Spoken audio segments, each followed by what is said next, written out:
महत्वाची बातमी समोर येते। पोलीस अधिकारी सुपेकर यांनाही सह आरोपी करा असं हगवणे मृत्यू प्रकरणी महिला बाल हक्क समितीचा निष्कर्ष समोर आलाय। राज्य महिला आयोगाला तपासाचे अधिकार द्या, आयोगावर महिला आयएस अधिकाराची सचिव म्हणून नेमणूक करा असंही या निष्कर्षात म्हटलेलं आहे।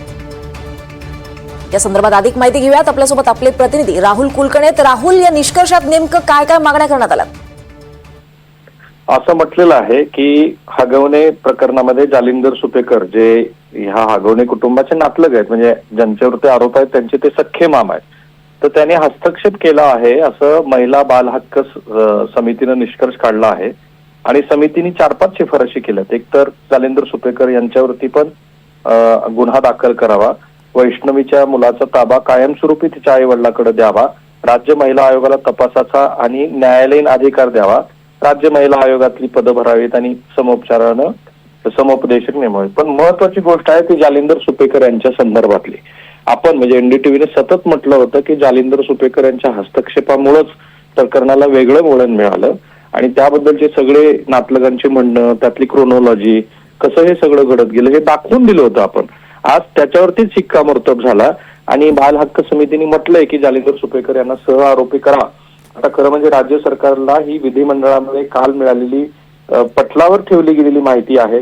त्यानंतरही जर राज्य सरकार जालिंदर सुपेकर यांच्यावरती गुन्हा दाखल करणार नसेल, त्यांना सह आरोपी करणार नसेल, कारण याच्यामध्ये न्यायालयामध्ये आरोपपत्र दाखल झालेलं आहे, तर आता पुरवणी आरोपपत्र दाखल करून सुपेकरांचा हस्तक्षेप काय होता हे जर न्यायालयात मांडलं गेलं नाही तर मग मात्र ह्या प्रकरणात खरोखरच वैष्णवीला न्याय मिळेल का असा कोणालाही प्रश्न पडू शकतो।